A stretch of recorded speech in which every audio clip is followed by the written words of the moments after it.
sett folk et sted I tid der bakken ennå ring. Ja, en siste rest av paradis som ennå ikke bring.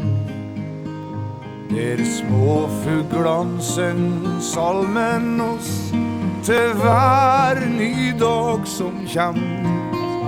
Og hvert vindpust hvisker stille at snart kommer verden hjem. Inntil et av bruka på Orset I Torvikbukt.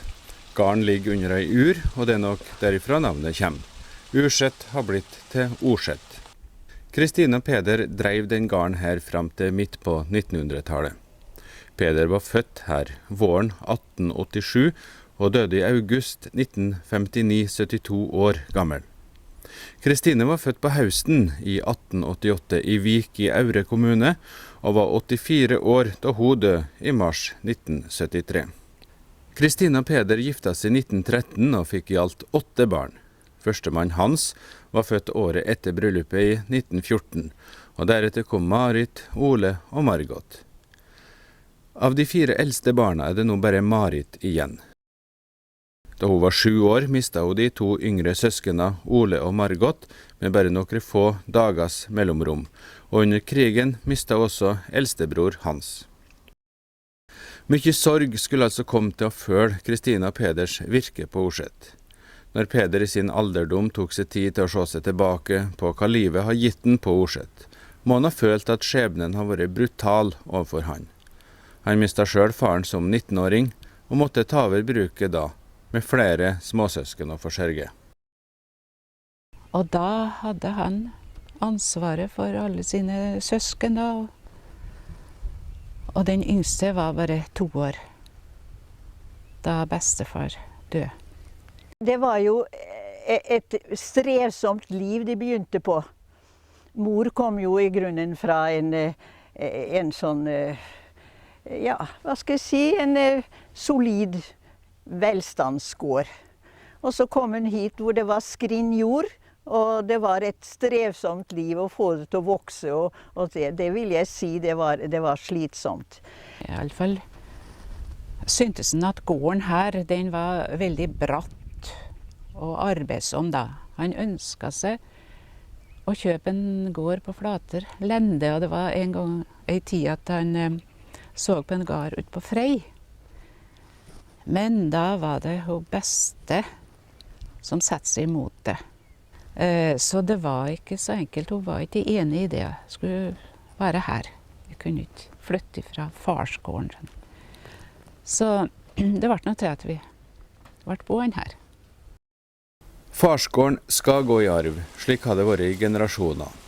Men fordi eldstegutten Hans døde I krigen, var det Knut som måtte ta over bruket, og som drev det I 30 år. Han arbeider fortsatt på innate og hjelper sin sønn Hans, som nå bonden på Orset. En dag I juli 1999 møttes de 5 gjenlevende søsken. Marit av de 4 yngste, Ingrid, Knut, Margot og Oddlaug. Men hvordan var foreldre deres? Far min var nok den gamle sorten der, så at det var han som var husets herre og kvinnfolk. Han liksom ikke så mye befatning med, I alle fall tilsynelatende. Så ikke det. Men ja, og de har veldig omsorg. Det vil jeg si. Men det var at det skulle gå oss vel. Hun var kjølig snill, vet du. Aldri sint, hun. Så jeg så I hvert fall.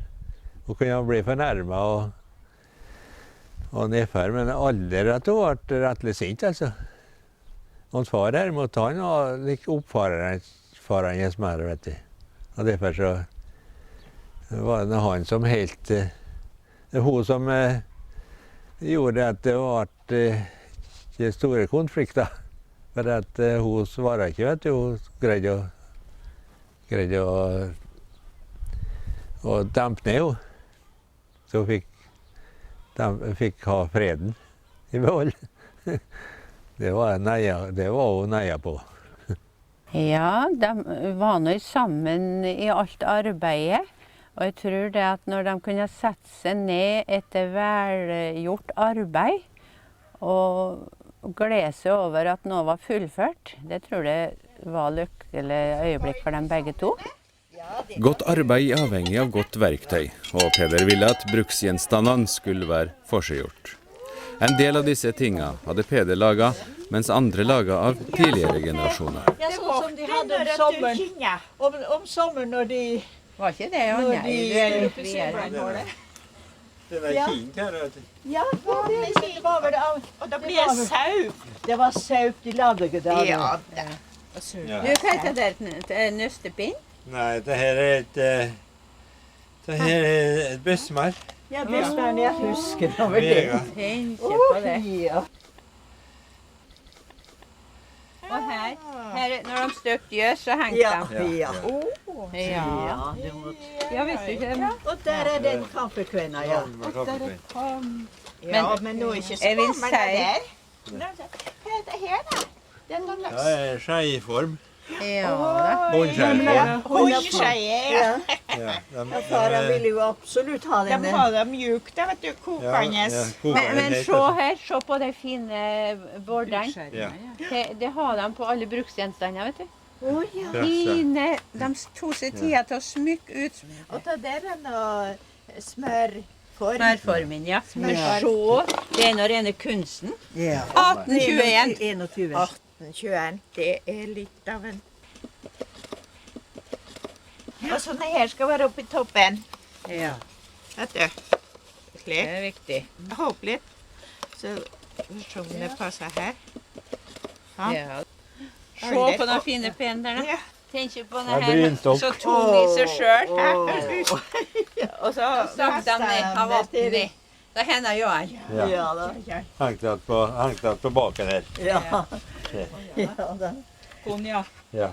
Her er den her, Streng. Ja. den her Strykejernet som vi strykjernet. Ja. Dampjernet. Dampjernet. Nå, ja, dampjern, det var strykjern. De har glør oppi Ja. der. Det er dampjern, ja. Ja. Ja. Det er det instrumentet, ja. Ja, Da, det er salmonikon. da hadde salmonikon. Ja, det tror jeg at onkel Olav, han og Nicolai. En streng. Det var en streng, ja. Ja. En streng, ja. Ja, og flytta dem da, vet Ja, du. flyttet Ble det lenger, og etter hvert så flytta. Men her Ja. er det brekt av. Ja. Og så har vi en båge her som dro. Ja, det hadde. Hesjeskyss. Ja, det, det, var, Ja, det var det artig. var bare på kirkekristne. Ja, bare det. Hesten spilte ei viktig rolle på Orset, og Margot husker godt Orsa. Sjøl om hesten var klok, var det ikke alltid at hun oppførte seg slik Peder ville. Ja, da han far kjørte melka, noen ganger var det til Høgtun, og noen perioder var det ned på kaia til båten gikk ut til Kristiansund. Og han far likte å snakke med folk. Og til slutt så ble det sånn at når jeg møtte noen, enten det var kar eller kvinnfolk, så stoppet hesten. For da skulle far snakke med dem, mente han. Men det var ikke alle, vet du, en far ville snakke med. Så derfor så måtte han jage på merra.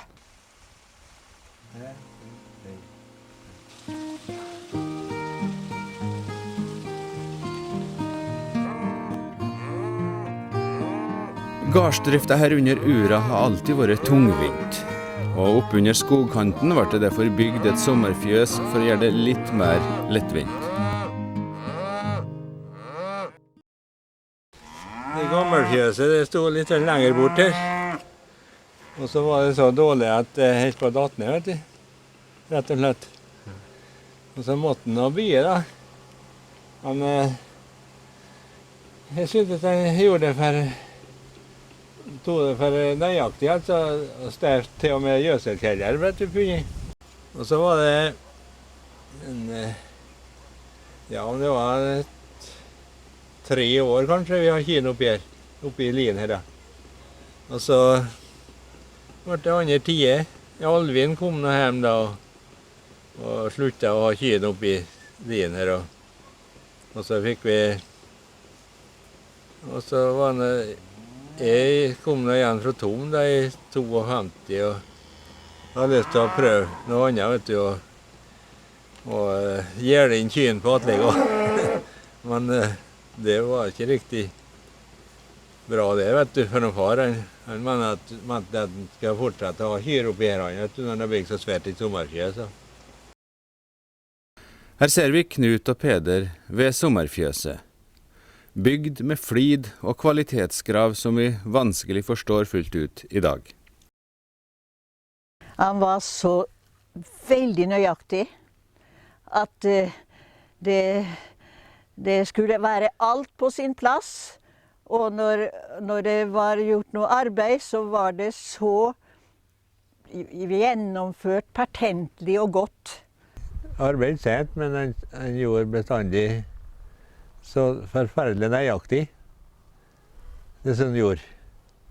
At det var ikke spørsmål om tid, bare det ble bra gjort. Slik var han. Var han opptatt av snekkering som hobby da, mer enn... Ja, det var noe nærmest en hobby da, men den laget noe gardsredskap og vognhjul laget han, for eksempel, og glas laget han også. Og han laget nå en skyslede, vet du, og en skysvogn laget han også. Og en båt. Far min, han bygde denne båten her så vidt det huset det, så det måtte være i 536 kanskje. 1936. Og da bygde han for at han tente med løkta bort på Holmar, bort på Flatholma. Og det han 140 kroner for. Og så måtte han ro dit to ganger for vekka i all slags vær. Og derfor så var den bygden av båten her som var så stor at den kunne fare i all slags vær da.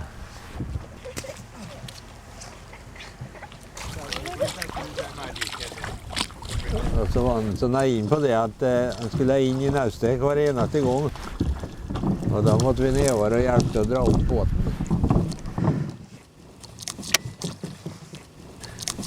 Jeg tror at jeg er mer lik med mor, altså.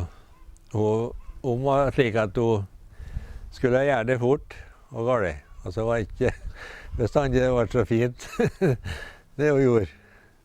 Og det tror jeg mest jeg har arvet, altså.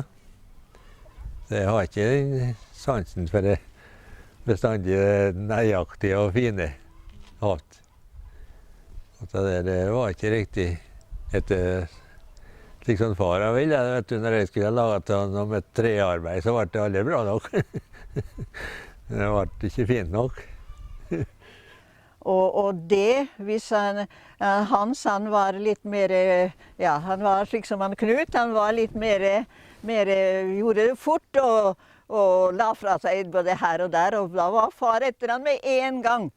Måtte ligge på plass. Og du vet den der hylla oppi fjøset her, der måtte redskapene stå helt på plass. Og så var han redd for skogen, at den ikke gjorde noe som skadet skogen. Det skulle stå og vokse. Setra betydde mye på Orset, og de 4 yngste søskene bestemmer seg derfor for å se at Setervollen der de tilbrakte mange somre oppå. Og jeg kommer særlig en gang, da var jeg ikke så gammel riktig helt. Da var jeg og mor oppe her. Og så var mor klar og kom inn da.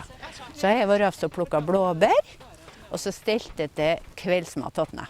Og da satt hun så rolig og nytt at det var noen som har fra mat til henne. Og da sa hun det, det her var godt, Ingrid, sa hun, at du steller for meg en gang. Så, liksom at og da var det liksom at hun kviltest. Hun fikk maten på bordet.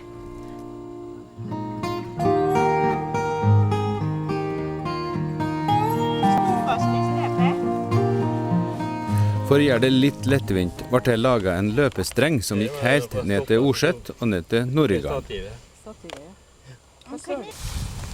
Vi satt jo her på den der, og så holdt vi til bremse. Der sendte de ned melka. Der ble også mat til setertausen heisa opp. Da vi var setere her, så var det skjulet, og så var det en gang imellom, og så var det kufjøset bortafor. Og når vi var inne i skjulet og var ferdig med stellet om kvelden, så hørte vi at kyrne lå og ørta, og så hørte vi ringla litt i bjella, og så hørte vi de stønna, liksom, var så god og mett. Det var veldig fin stemning.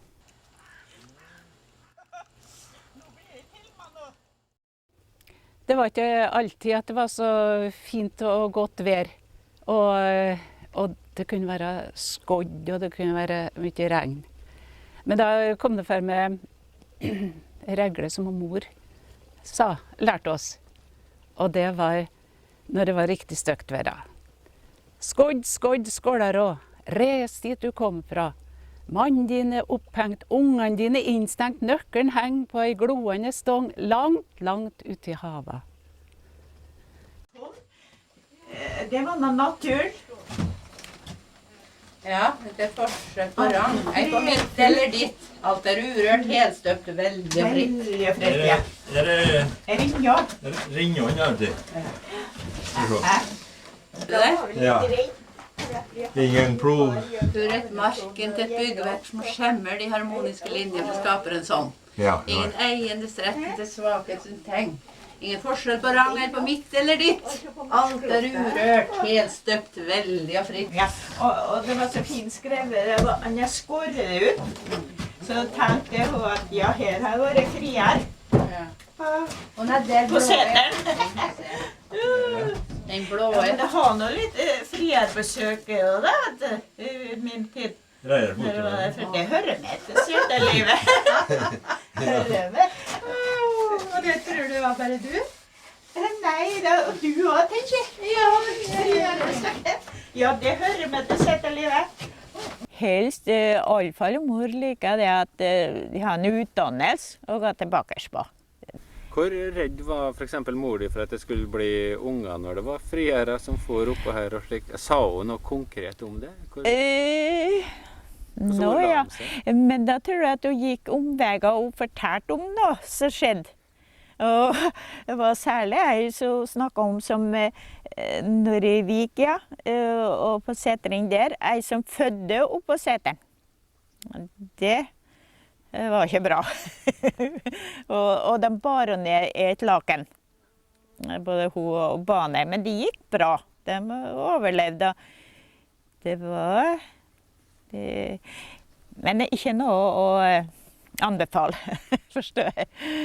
Nei. Så, og da forstod vi nå resten da. Da overhørte på oss, ja. At vi...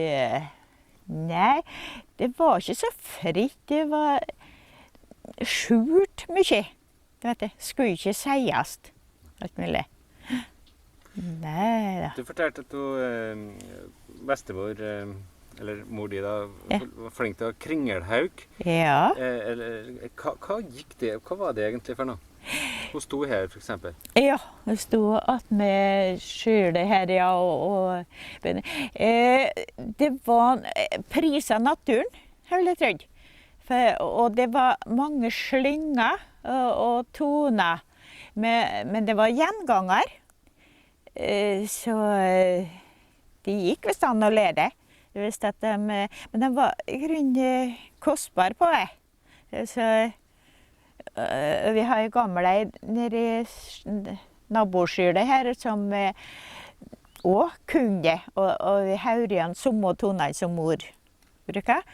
Og de snarret tunga, mye kruller og snarret. Det var litt vanskelig, tror jeg. For mor var ofte helt for ørene for å konsentrere seg, tror jeg. Får du til litt regn? Ja. Vil du prøve litt? Bare for å høre. Nei, tør ikke, nei, tør ikke. Det er så mange som kan det bedre, vet du. Ja, men bare så for å høre hvilke toner det var, liksom. Ja.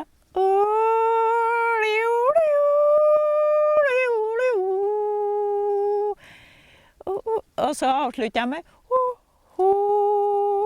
Det var avslutningen, ja. Men krullet tunga og så mot fjellet.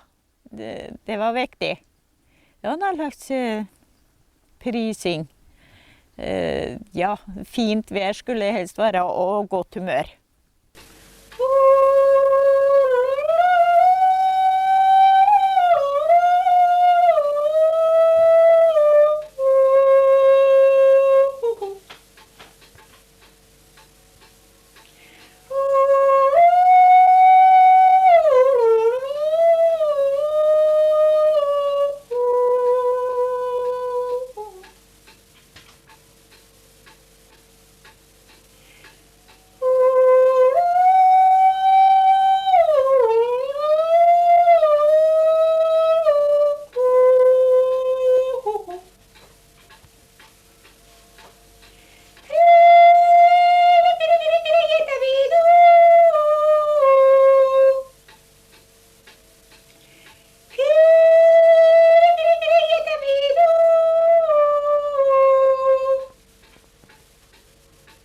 Og hun sang ofte når hun var oppe i fjøset.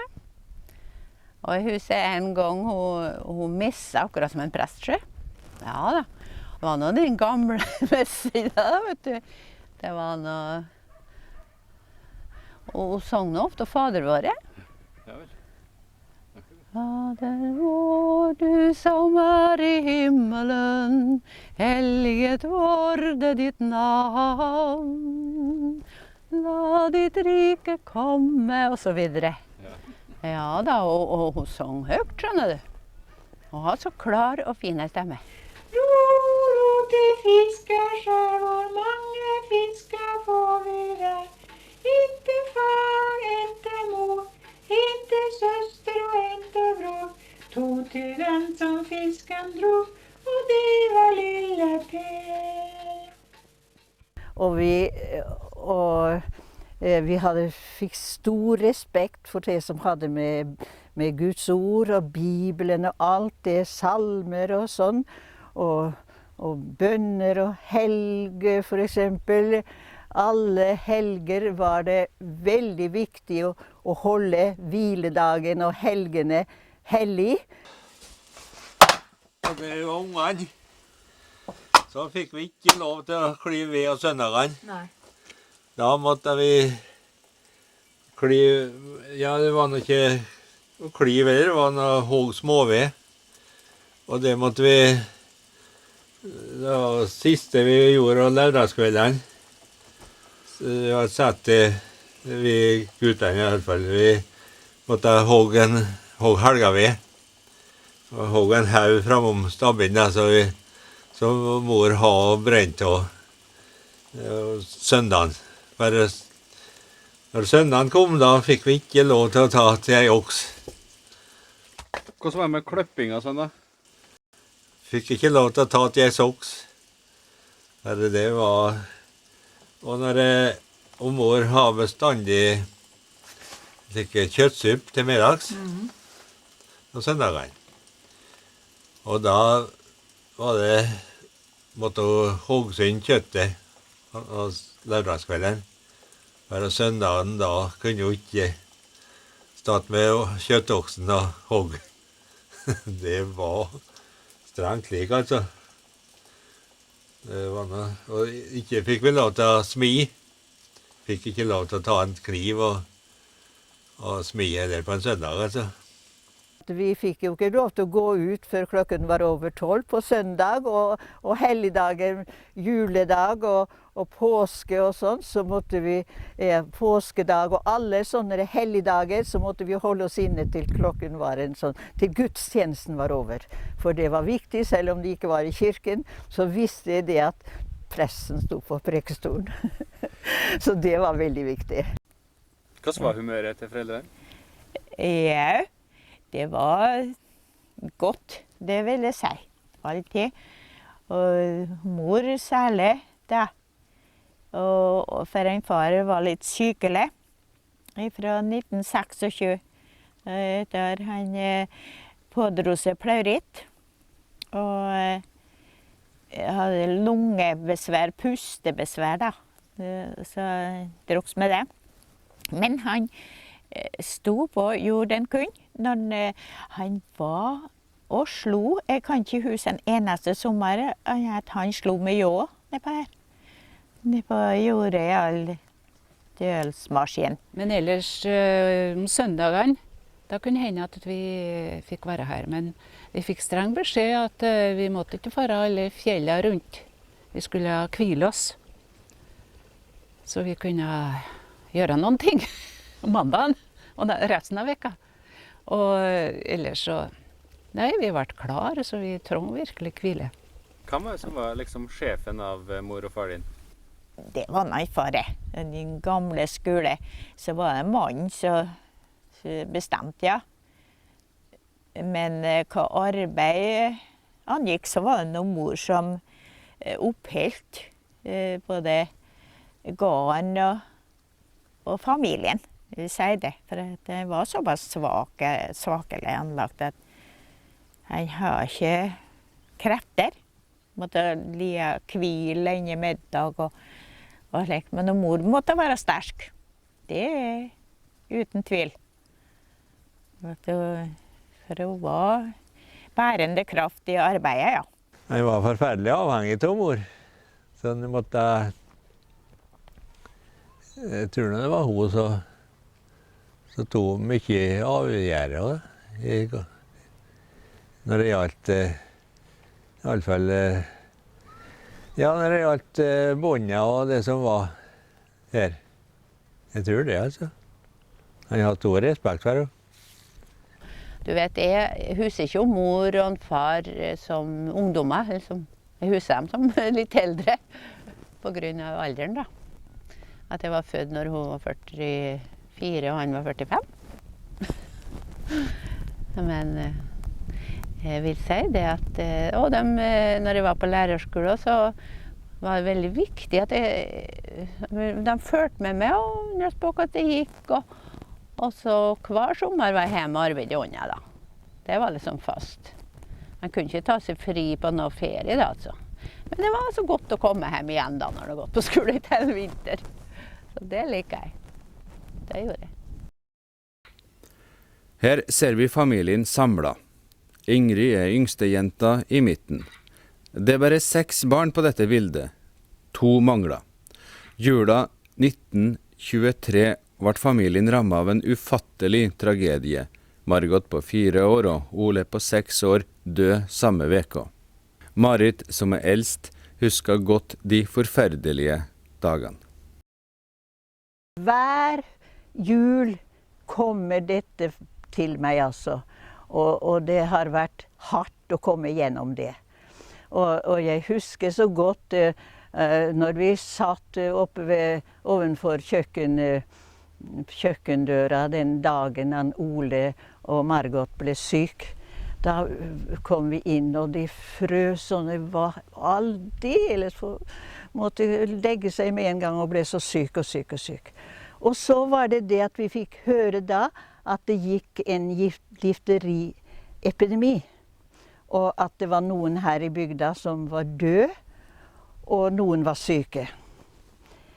Og ja, Margot ble jo lagt til sengs da, og ble sykere og sykere og døde. Og Ole, han var sterkere, men han ble så syk han også. Og jeg husker jo godt når han døde. Da døde Margot. Margot døde først i uken, og så husker jeg Ole, han døde på bursdagen min den 23. Jeg tror det var den 18. eller 19. Jeg husker ikke riktig datoen, men det var at Margot døde. Ja, så måtte de bæres ned i kammerset da. Den ene og den andre. Og det var en fryktelig påkjenning. Men det var det at det var et skrekkelig uvær. Fjorden den sto i et eneste røk. Og om vi kunne snakke i telefonen, så kunne ikke doktoren komme. For doktoren måtte komme fra ja, enten var det fra Averøya, eller så var det fra Eide. Det er jeg ikke sikker på, men i alle fall kunne ikke doktoren komme. Og når ja, han kom den dagen Margot døde. Og da så han jo med en gang hva som feilte familien. Da var Margot død, og Ole, han var jo så syk at han forstod jo, han stod ikke over. Og jeg var så syk, og Hans var syk, og senere viste det seg at far var syk. Så den som greide seg best var jo mor. Ja, så var det jo dette her da, vet du, skulle begraves. Og far, han fikk vel kontakt med noen, enten på Høgtun, eller han beredelig kanskje, som hjalp med kister og sånt. Og det var det uværet de gikk over i en veldig hard vinter, med sånn landvind og uling i huset. Jeg husker så godt det der. Og den dagen de skulle begraves, da var det en som kom. Jeg synes å huske at det var han Grytli som kom og sang ut. For presten kunne ikke komme. Så, så ble de to kistene båret ut, og far kjørte nedover her på hva heter det, langvogna. Ja, kjørte helt alene til Øre. Og jeg tror ikke det var noen som fulgte han, for de var så redd smitte, at folk holdt seg borte fra oss. Ja. Og mor og vi sto oppe i gangglaset og så på dette her. Og det var jo fryktelig tungt, altså.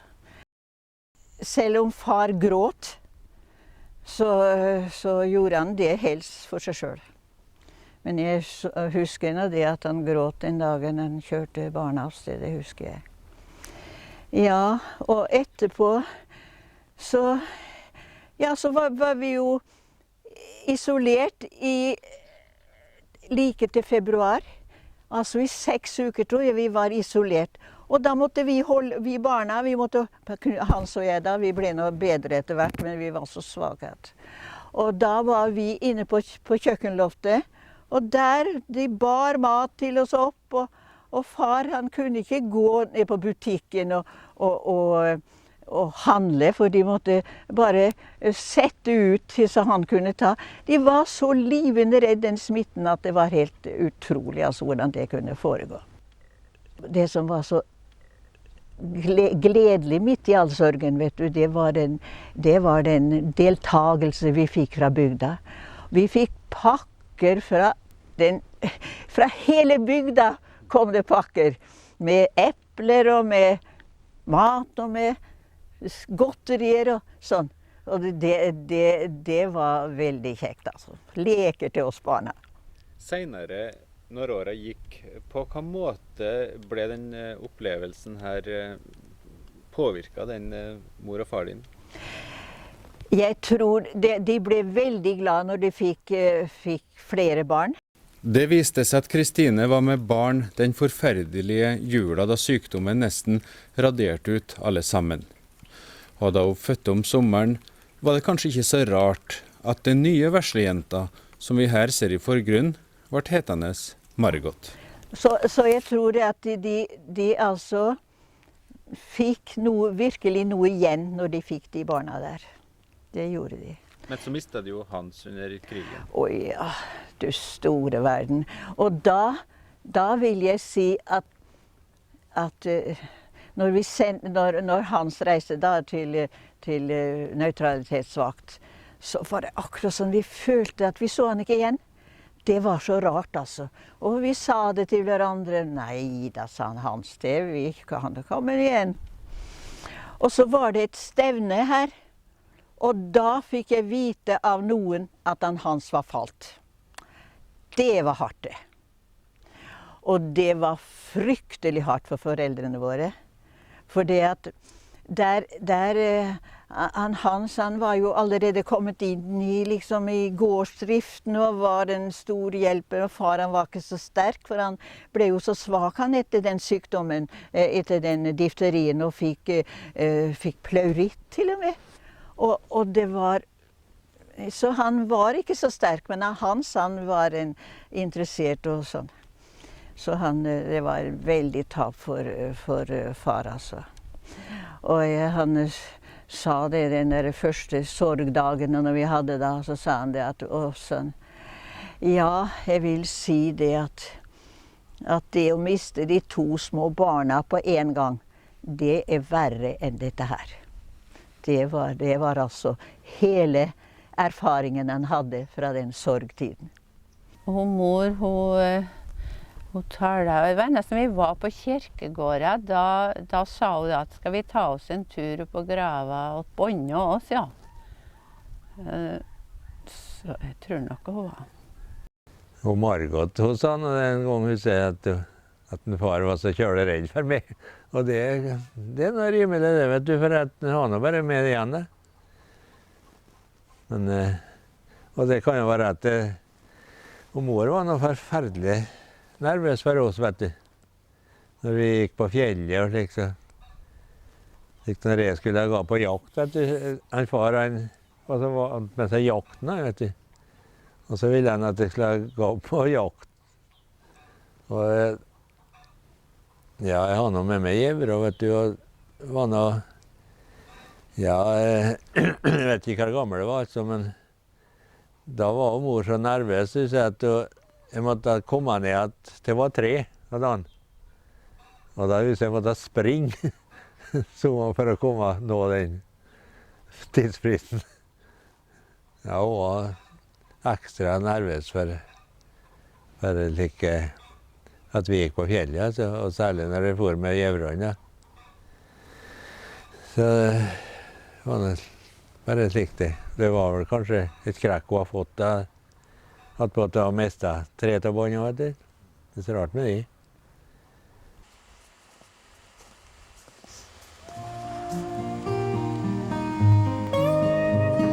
Så hva trygt du, ungen min, nå når sola snart går ned, må du drømme din egen virkelighet inn i fremtida et sted.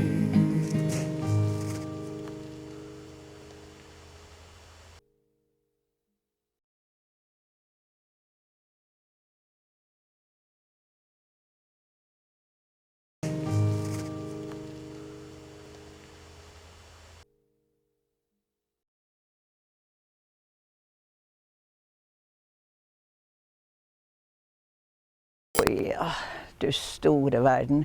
Og da vil jeg si at når Hans reiste da til nøytralitetsvakt, så var det akkurat som vi følte at vi så han ikke igjen. Det var så rart, altså. Og vi sa det til hverandre. Nei, da sa Hans, han kommer igjen. Og så var det et stevne her. Og da fikk jeg vite av noen at Hans var falt. Det var hardt, det. Og det var fryktelig hardt for foreldrene våre. For det at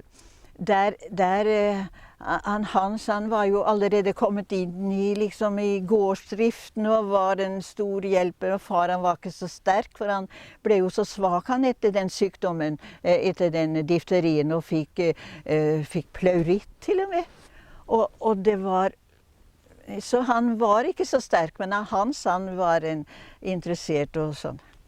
Så det var veldig tap for far, altså.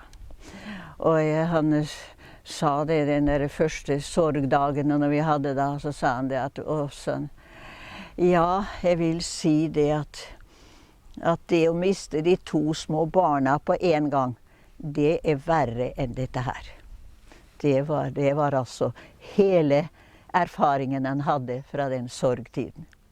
Og mor, hun taler, det var nesten vi var på kirkegården, da sa hun at skal vi ta oss en tur på grava og bånde oss, ja. Så jeg tror nok hun var. Og Margot hun sa en gang hun sier at min far var så kjølig redd for meg. Og det er noe rimelig det, vet du, for at han har nå bare med igjen det. Men, og det kan jo være at og mor var noe forferdelig nervøs for oss, vet du. Når vi gikk på fjellet og slik, så når jeg skulle gå på jakt, vet du. Han far, han var med seg jakten, vet du. Og så ville han at jeg skulle gå på jakt. Og ja, jeg har noe med meg gjever, vet du, og var noe, ja, jeg vet ikke hvor gammel det var, altså, men da var mor så nervøs, så at jeg måtte komme ned at det var 3 av dagen. Og da husker jeg måtte springe, så for å komme nå den tidsfristen. Ja, hun var ekstra nervøs for like, at vi gikk på fjellet, altså, og særlig når jeg for med gjeverne. Så det var det bare slik det. Det var vel kanskje et skrekk hun har fått at hun har mistet 3 av båndene, vet du. Det er så rart med de.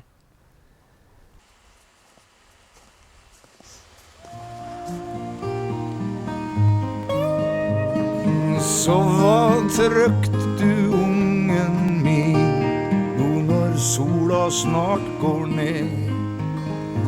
Må du drømme din egen virkelighet inn i fremtida et sted.